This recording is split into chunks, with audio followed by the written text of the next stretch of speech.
નમસ્કાર દર્શક મિત્રો, એસડી ન્યૂઝ ગુજરાતી ચેનલ પર આપનું સ્વાગત છે અને હું આપની સાથે વૈશાલી પુવારુ કરીશું નજર આજના સમાચારો પર। ઉના ખાતેથી કૌશલ્યવર્ધન તાલીમ કેન્દ્રનો શુભારંભ। મિરર વર્ક, બ્યુટી પાર્લર સહિતની તાલીમ થકી મહિલાઓ માટે ખુલશે સ્વરોજગારીના દ્વાર। ઉના, ગરગડા અને કોડીનારના 50 તાલીમ કેન્દ્રો પરથી અપાશે તાલીમ।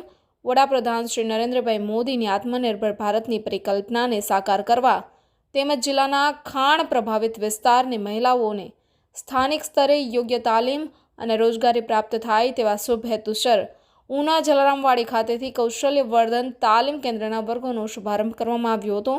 આ તકે કલેક્ટર શ્રી દિગ્વિજયસિંહ જાડેજા, જિલ્લા પંચાયતના પ્રમુખ શ્રી મંજુલાબેન મુછાળ, ઉના નગરપાલિકા પ્રમુખ શ્રી પરેશભાઈ બાંભણિયા, તાલુકા પંચાયત પ્રમુખ શ્રી એબાભાઈ મકવાણા, નિવાસી અધિક્ષક કલેક્ટર શ્રી રાજેશ આલ, જિલ્લા પુરવઠા અધિકારી શ્રી પારસ વાંદા, પ્રાંત અધિકારી Shri K H. Parmar, district mineral coordinator Shri Bhupatbhai Sankhat, આયોજન અધિકારી શ્રી પી.જી. ગાલોદ સહિત મોટી સંખ્યામાં બહેનો ઉપસ્થિત રહ્યા હતા। Reporter Abdul Ghanchi, S D news Gujarati, Una. District mineral ફંડના ગ્રાન્ટમાંથી મહિલાઓ માટેની તાલીમનું જે મંજૂર થયેલ તેનો આજે શુભારંભ કરવામાં આવે। કુલ 50 બેચમાં 2500 બહેનોને આ તાલીમનો લાભ મળવાનો છે।